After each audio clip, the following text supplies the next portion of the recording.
Good morning, everybody. Good morning. Good morning. Welcome back to Real Talk with SLR. How are you guys doing today? Well, guys, all that insulation work you did yesterday, baby, it really definitely made a huge change in here. Yes. It definitely held temperature a lot better. Oh, yeah. It's not fully done yet, so it makes me happy. Because if it's going to hold that temperature like it did last night, it's going to hold it really good. So. Yeah. I did a test, too.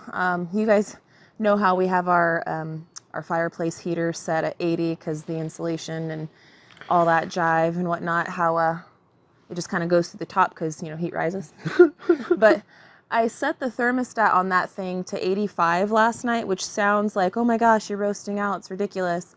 But I did that because last night it was supposed to be like extra cold. What did it drop down to last night? I think it dropped down to 33 with the wind chill right around like 28, I think it was. And it's going to be basically the same tonight and colder tomorrow night. Tomorrow night's supposed to be like 22 or something, really cold. Yeah, and then the wind chill is going to be down there. Like 18 or 17 or something. Yeah. So I set the thermostat up higher just because I knew that there was going to be some heat loss.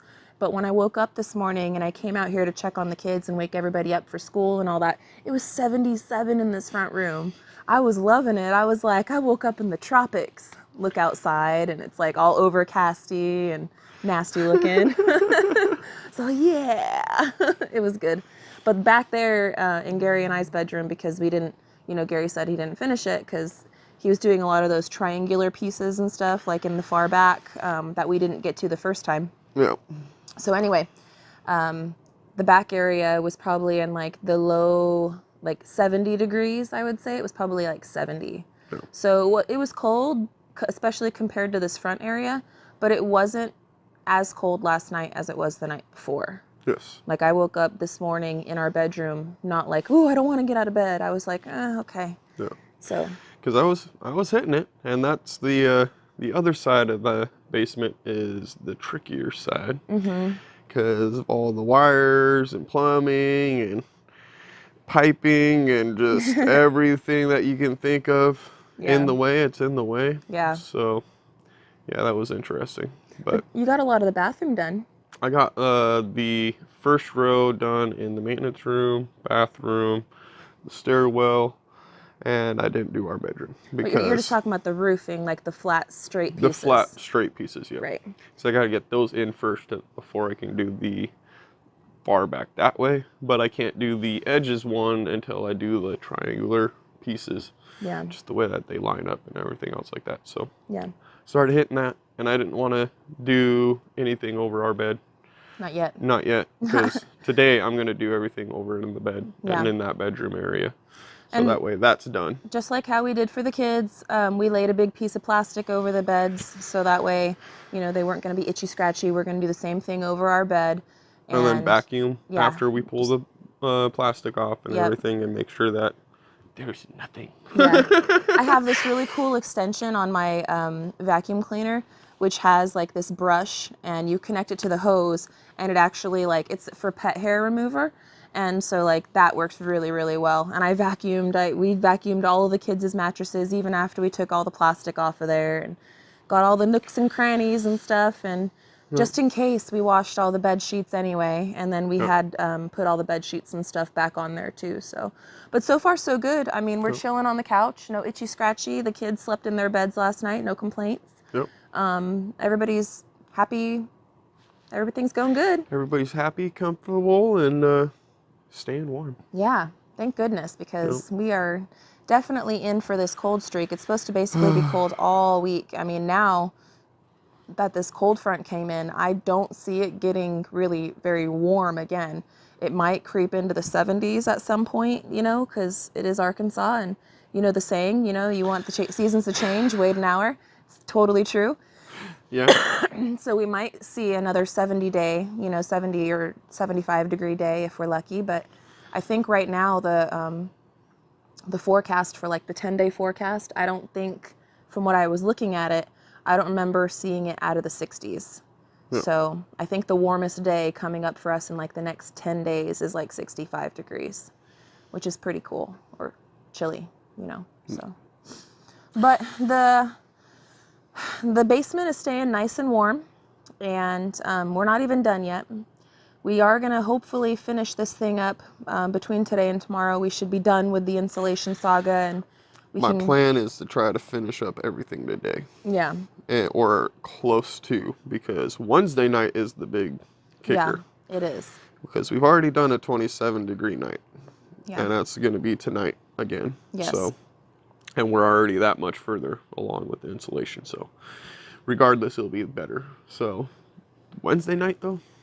Yeah. 22, 23 degrees. And when whoo, the wind chill is going to be down there. You know, and when we snuck out this weekend to go hang out with Rusty and Rachel, that Saturday was actually like the coldest that we've had out here. So. And we snuck on out of here, didn't have to deal with it. Nope. Poor Anthony and Rox were dealing with it. But they were nice and warm and toasty because they were inside their big house. Yep. And their place is already, as you guys know, if you guys watch Country Road Cure, which if you don't, what are you doing? Go over there and subscribe to my brother's channel. But anyway, their insulation and stuff is already finished. Yep. And so they were all nice and warm and toasty. They've got some heaters and stuff in there as well. So at least somebody was here to take after the dogs and to make sure that triple check on the well and make sure that the well doesn't freeze on us or whatever. Water expands kaplooey. Exactly. If it go kaplooey, I hope somebody's here to make sure we can turn everything off. See, the good thing is, though, is that both of our houses, we used PEX piping inside. Yes. So we shouldn't have that issue, but there's always that issue over there by the well. But we do have the well house built, and it's insulated, and it's good to go, so I don't foresee that being a problem. And then also, so our filter house area where Gary just put the trash bags over it, those pipes are wrapped up in insulation, as well as in the ground there's insulation. And then the trash bags was just to keep the water from hitting the insulation. Yep, as well as the wind chill. Yeah. So wind chill is a huge factor. Yeah. That will definitely freeze some pipes. Yeah. The one pipe, our actual main pipe that's coming into our house and whatnot, that is covered in the actual black insulation foam. Yeah. And then taped with the 20 mil, I can't remember the name of the tape, but it's meant for outdoor piping like that and whatnot. And those are all PVC pipes. Correct. And that's how we did it in Arizona. And we are in Arizona is actually the same zone as what we are here. As far as like temperature and stuff, yeah, we do have a lot more humidity out here, which changes things. But we're in that same zone aspect where it's weird. So fun fact, our Arizona, if you were just to look at a map of the United States and you were to draw a line from where we are in Arkansas and just go west, it's like geographically or whatever, as far as the equator and all that stuff, it's like literally just straight over. We moved pretty much just directly east of where we were in Arizona. Yep. So we're kind of in a very similar, obviously it's not desert, we're in the forest, and there are a lot of differences here that we've learned. Yes. But as far as like some of the temperatures and some of the things that we have to deal with, it's very similar. Yes, it's extremely similar, which is odd to me. But I think the only thing is just the humidity. It's so much prettier out here, though. I mean, I guess that's always up to interpretation and up to perspective, right? And I guess I was, I just lived so long being in the desert, being out here and having all the trees changing colors and, morning dew and just all these different things that we have out here. It's such a welcome change. And I mean, you don't really get that in Arizona. No. Unless you have grass, but most even still, don't. You don't have grass in the desert, really. It's hard. Yeah. It's really hard to keep grass. They used to run commercials when we were growing up out there. It's desert out there, be water smart. Yes. And they would pay people to rip out their grass and put in rock desert landscaping. They would actually, like if you owned a home out there, they had these homeowner programs, and they might still have them now. So if you guys are in the desert, look into it. They still have them. But if you owned your house and you had like, trees or grass or anything, they would pay you. And they would pay the company to come out and install it. You would actually get paid to change your landscaping in there from like a grass or trees and stuff to desert where it was just rocks. That's why a lot of the houses out there in Las Vegas, you see that, kind of just rocked yard look, because they pay people to do that. Yeah, that happened in 2000. In I want to say. 2000? Mm-hmm. Yeah, I know it was Because a when we while. moved, when I moved from Idaho to Vegas and everything, it was about 2000. Yeah. And everywhere had grass in 2000. It did. The dam was completely full, pretty much. Everything was flowing, everything was good. There was a lot of water, a lot of trees everywhere, and then that came out. And a lot of people took advantage of it because who wouldn't? Yeah. You know, you literally get to change up, reliven up your curb appeal of your house and whatnot, and make it more of the desert, and you're being more eco-friendly. Plus, you get to pocket like $1,000. Yeah. Sign me up. Let Yeah. me. And it saved a lot of people's water bills because the water Yes, and that's where I'm saying. kind of pricey out there because it's a desert. So. Yep. And then you get fined if you Use water too on much. certain days, and yeah. Yeah. No, it's smart to go that way. They know, definitely had made it have a lot of appeal to go in that direction for Correct. sure. So with all of the ease of not having to water on certain days and then, getting paid to do it and just the maintenance alone, when you have a desert landscaping, you don't have to do nothing. But then again, that makes me wonder though, also, like I said, the lake was pretty full in a sense. Like they could see that the water was dropping and everything, and that's why they put that out there. But it makes me also wonder, without all that vegetation and everything else around, is that what stopped the rain from coming? Because rain sort of comes where there's vegetation and whatnot, because of the humidity and like the moisture that the leaves and everything else tries to put off regardless. Yeah. It makes me. I don't know. You got a good point there, babe. It makes me wonder in an aspect with that, because the Green Valley and Henderson area like that, that's always where the rain came, or it was. Mm-hmm. And then the second that it hit all the desert aspect wise of what it was, it sort of like dissipated and it started tapering off. I'm gone. Yeah. I don't know. You bring up a good point there, babe. I don't know. I'm not a weatherman. I bet I you have no idea. I'd be able. I don't know. I have no idea. I'm just curious on that. It's like just there's a certain thought. things like that changed the geological aspects of a city coming into the desert, because the pictures of it back in the day, there was a lot of it's there almost was a the lot question of stuff. like what came first, the chicken or the egg, right? Correct. So is the rain here because of the vegetation, or is the vegetation here because of the rain? No. I don't know. Maybe we'll all ponder about that later. But today we're gonna get back at it. Gary's been doing a really great job with all of this. I have been helping. I've been Cut Master 5000. He's been Stuff Master 5000, and we've been just doing our thing. And we're gonna keep doing our thing today. I should have a video up for you guys on Simple Life Reclaimed later on this afternoon. Fingers crossed that we don't have any upload issues due to the weather that we're having right now. We are on Starlink satellite internet. And so sometimes when there's a lot of cloud coverage like this, and it's the water clouds, the signal doesn't ping as fast as it normally would. Although today I have had no issues so far, so I'm very hopeful that there will be no issues. I'm glad that there's a ice detector on there. Yes. That will heat up and thaw the ice if there is ever any ice on there. So yes. That's going to be interesting. We'll have to definitely do a full, more complete review when that time comes. Go up there, the pallet's covered in ice, and then that thing's just dry as a bone. Yes! Win for Elon. We'll definitely have to look into that when that time comes. But for today, there's no ice up there. It's just literally we have very large, heavy clouds above us. Yeah. And it's, a little bit windy. Like we have these gusts of wind right now. So sometimes the clouds are booking it and then it like sits. Yep. And then they're booking it and then it sits. However, everybody else around us got snow. Yes. Fort Smith got like 1.5 feet. We did not get no snow. We had flurries. Nothing stuck. It was. It wasn't even flurries, really. Like it was sleet. I'd call it rain. Well, I would call it. I would call that sleet. rain. I went outside and I actually caught a couple. There was some ice chunks. I understand what you're saying. It's just that's like barely.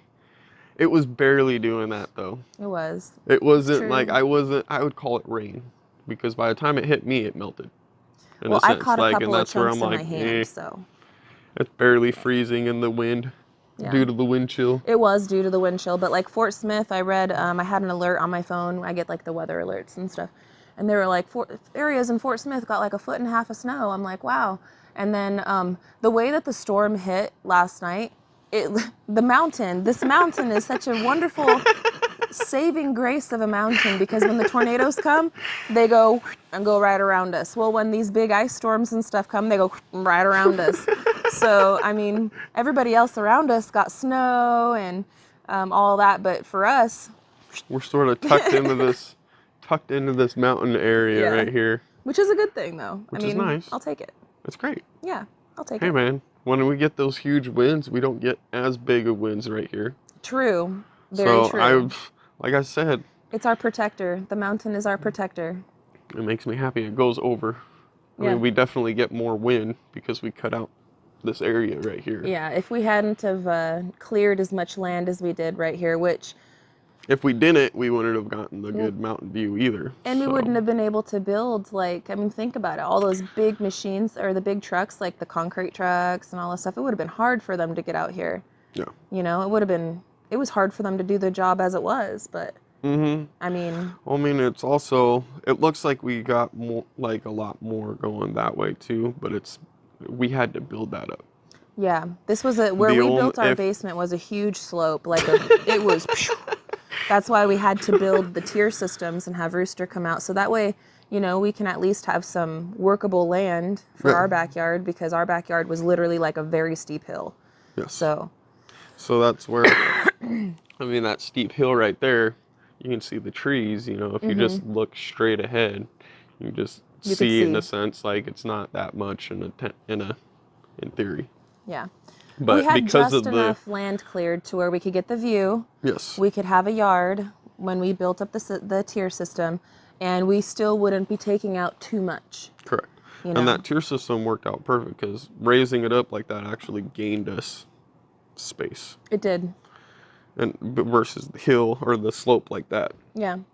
It gained us a lot more space. It definitely did. So, because now we have the slope also, each tier. Yep. So I love it. I can't wait till we get to working on that a little bit more. Right now is obviously not the best season. It is a good season to do some of that rock spreading. We do still have Uber here on the property. Yes. David doesn't need Uber back immediately. Obviously, whenever he needs Uber back, we're going to load it up and bring it back to him because it's his. Yep. But he doesn't need it immediately. So David told us to finish. He's also got maintenance time on that thing. Yeah. It's time to do. And you're going to do that for him. But he told us essentially just to finish up our insulation so that way we're all not freezing. And then when we're done with this, then, you know, go back to Uber and do whatever we need to do with Uber. And then by that time, then he should be ready for it back again. Well, we're going to do the maintenance and then he should be ready for it again. So we're probably going to have Uber for a little bit longer. It's going to be freezing. Yeah. You know what we could do? What would be nice? And I'll think about it. I do have that like little mini power bank thing, and I could wrap you in a heated blanket, or at least you could sit on a heated blanket, and you could be riding Uber, so that way you won't be as cold. Man, those things freaking roast me out. Okay, then you could freeze. I was just trying to be nice to you. I understand. I'm like, I don't know about that. It was an idea, all right? I don't know about that. It was an idea. I tried. I'd be roasting my butt off with those things. I was just trying to make it comfy for you. Every single time I try to... I get rejected. Well, no, it's... Just I appreciate it, baby. It was a great thought. I was just thinking about you. I appreciate it. Like I said, it was a great thought. I was just trying to make a comment on that, though. Yeah. Like, every time we put one of those on our bed, you'd always have it be on the highest setting possible. Well, it's because I'm always cold. I'd have mine on the low setting, and I'm roasting myself out. And I'm like, dude, what the heck? I'm gonna turn this thing off. I just attribute to you being more acclimated towards the cold, where me, I'm just definitely a desert girl, like for real. I can deal with the heat. I mean, I will say this though, there were times this summer where it was so hot and the air was just so thick because of the humidity. it drained me, and it was just ridiculous. Oh, but it drained me. That I can deal with the heat. I'm more heat hardy. I'm all right with the heat now, but the humidity is what gets me. Yeah, and I think that as time goes on, we're going to get more and more used to it. This year wasn't as bad as it was the first year for me to deal with it, for me personally. And maybe next year will be even better. I mean, I guess time will tell. We'll have to Well, it will wait happen. for it to come. It's just like the desert, you know. Yeah. But Gary and I have a ton of stuff we got to get going on. I want to thank you guys so much for hanging out and chatting with us this morning. We will have a new video for you guys. Hopefully, if everything goes according to my plan, we'll have a video for you guys on Simple Life Reclaimed today, and we will be back for another chat with you guys tomorrow morning here on Real Talk with SLR. So thank you guys so much for hanging out with us. And until the next one, guys, we love y'all, and we hope you have a good one. And we'll catch you on the next one. Bye, you guys. Later.